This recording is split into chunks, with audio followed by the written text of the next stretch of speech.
Hey YouTube, welcome back to another episode of the Lincoln Williams Show. Sorry I'm not in my room, but basically I wanted to start the final episode of the Lincoln Williams Show on Season 4.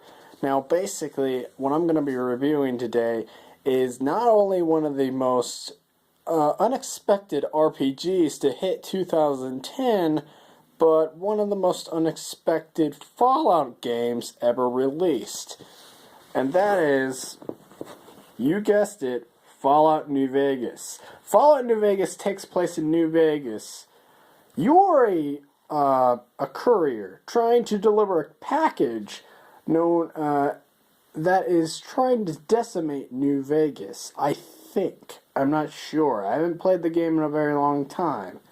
But I know all the information that this game offers. You were trying to deliver a package, but a mysterious man in a checkered suit appeared with a gun in his hand, and he's willing to shoot you and drag you and left you for dead underground. Basically, a robot digs you right up after you got shot in the face. Yeah, this is not a friendly place in New Vegas.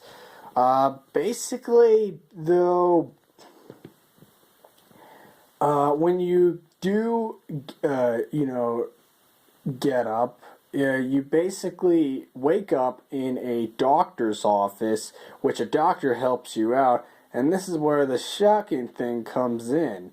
You woke up in a town called Springville, which is basically like a western town in a Fallout game. I mean, that sounds really cool, and it is kind of really cool in a way, and they get you all started up in the series of Fallout, and it's very interesting to, partake in these characters and, all that stuff and decisions you have to make, and it's a well acted game, and it's one of the best games of 2010. But they weren't expecting a add-on to Fallout 3. Now this is basically like an add-on to Fallout 3, basically, because it's still the same thing as Fallout 3. But it takes place in New Vegas, so that's why they called it Fallout New Vegas, basically, is because of that. Basically, you can basically go anywhere you want, but the New Vegas route, like straight ahead, is a death trap, so you have to go all the way around. You have to take the back entrance to New Vegas, and it's like a lengthy, long process through the wasteland in New Vegas. But I like the atmosphere, but I prefer the atmosphere in Fallout 3 because this is just basically a desert in New Vegas. There's no trees, no nothing. It's just sand, and monsters are trying to kill you. And I only found this like one vault, and I also found this like cottage up in the in the northwest area. So that's basically it. Like the layout in New Vegas. The super mutants are back. They are nasty as ever. But there is some conspiracies around New Vegas. For instance, there's this one conspiracy called, there's this man named Mr. House. And basically, you can either join and work with him throughout the New Vegas campaign, or you can just... now, here's the thing. Here's the thing that creeped me out about New Vegas. Mr. House basically has a TV. He's on the TV, like a computer, and you're talking through him through that computer. But I mean, who is he? What is he? Now, what I did was I sort of watched a walkthrough, and that sort of spoiled it for me. And it shocked me so bad because Mr. House, he looks like he's in his 30s or 40s or 50s or 60s.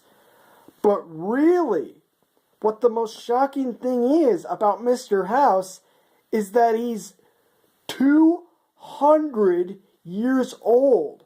What? That is the most insane age limit that I've ever heard in my life, because Mr. House is breathing under a life support system like in New Vegas.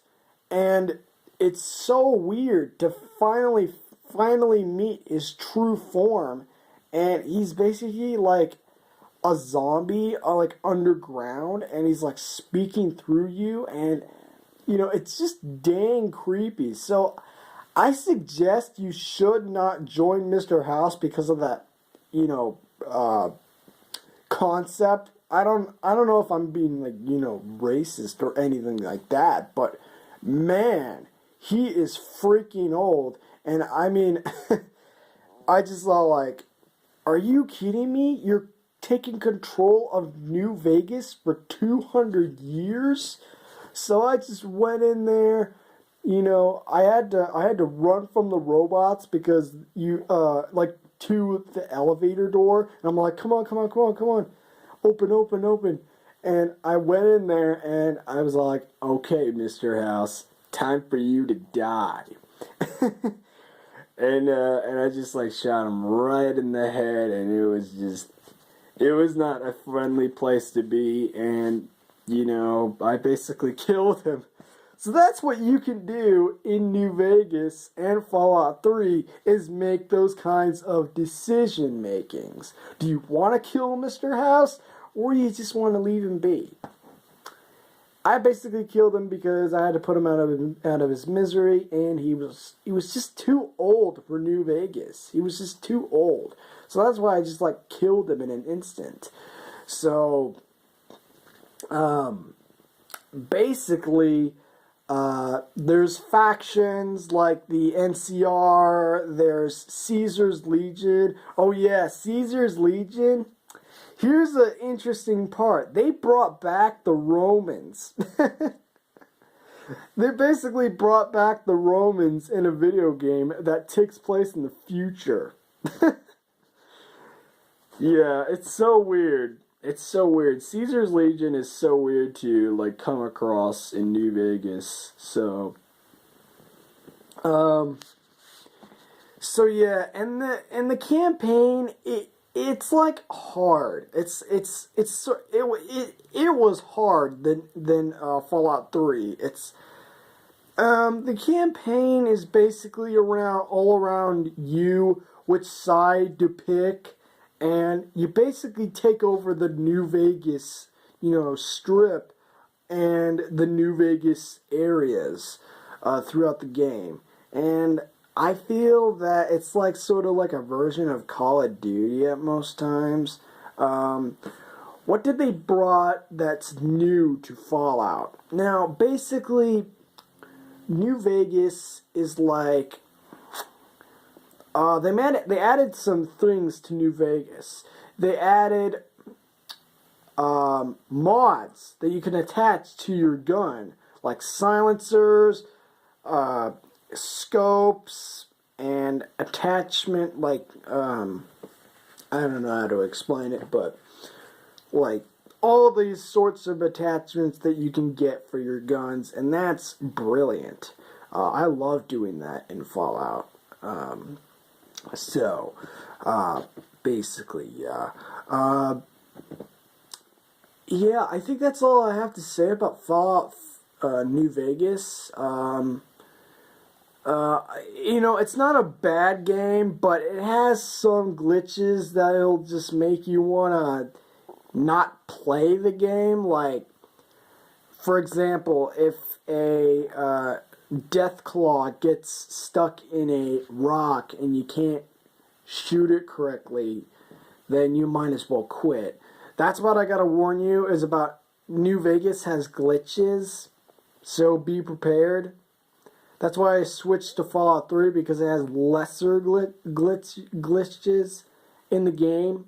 So my experience with Fallout 3 was great, but in New Vegas it was more hardcore RPG mechanics.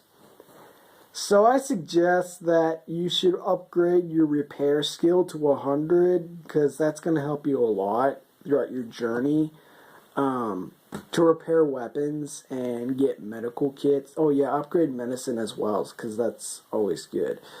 The reason why I made this is because I'm celebrating the 7th anniversary for Fallout 3. And I know it's crazy, but I have to tell you this. Fallout 4 has been announced. I know. It's crazy. Everybody is talking about it. And if you're one of those people who enjoys games because of graphics, you might as well go jump off a cliff because that's the wrong answer for Fallout 4. Is why are you expecting newer graphics to the series?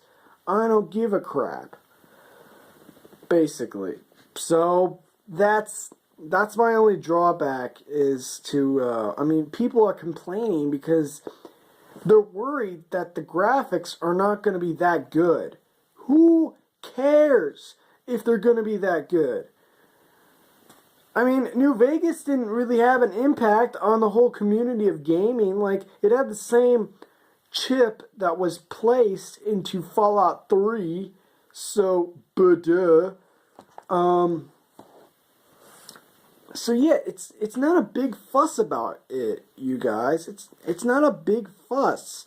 So don't get all pumped up about, Fallout 4 is gonna have new graphics. So basically, that's the conclusion of Fallout New Vegas. If you want to pick this game up, go ahead. I give it the final verdict for Fallout New Vegas is an 8 out of 10. It doesn't have a very strong storyline, but it's going to keep you interested in a very long while through your whole experience. And there's add-ons for this game as well. So don't get all pumped up because of Fallout 4's graphical processor, to this thing. Because Fallout 4, in my opinion, it's gonna be the next generation of the Fallout franchise, and it's gonna be awesome when this game comes out, because I'm gonna buy a PS4 because of that game. You just watch. I'm gonna go for a PS4 because of Fallout 4, because I believe that Fallout 4 is going to be the worthy opponent to Fallout New Vegas and Fallout 3. I mean, it's going to be the same game, the same mechanics, but different graphics and a different area where you can explore. And there's also Vault 111, which I heard. Vault 111, basically. I am excited to jump into that because remember Vault 101, how their conspiracy was all screwed up? I want to see if Vault 111 is screwed up like Vault 101, basically. I want to see what happens in Vault 111 in Fallout 4. I want to see what's going to happen in that vault. And I think it's going to be very exciting to hear all the conspiracies. And, and the Brotherhood of Steel are back. So that's always a plus. But the Brotherhood of Steel is basically in New Vegas as well. But it's a little lengthy to get into their hideout. and into their clan, basically. Basically, you gotta get power armor training from this one guy, and you have to do some lengthy stuff for him. But, you know, I really don't want to dive back into this game until I complete Fallout 3's add-ons, basically. So yeah, that is my special 7th anniversary for Fallout 3 and New Vegas. And I hope Fallout 4 is decent. I hope it's a very good game. I hope it's going to be like the most superior Fallout game that's ever existed because of that. The atmosphere looks fantastic, so if you want to check that out on the trailer, just type in Fallout 4 trailer and you can just see it for yourself. It's an amazing trailer, you guys. If you were a Fallout 3 fan, then you're probably gonna love Fallout 4, basically. New Vegas is just an add-on. I am warning you. This is no different from Fallout 3, but it's just basically like an add-on. So, yeah. That is my review for Fallout New Vegas, and I'll see you guys, someday, and I'll get back to you as soon as I can. And remember, the Brotherhood of Steel said, remember the quote about the Brotherhood of Steel says, war never changes. I'll see you guys all later. I'll be back someday, YouTubers.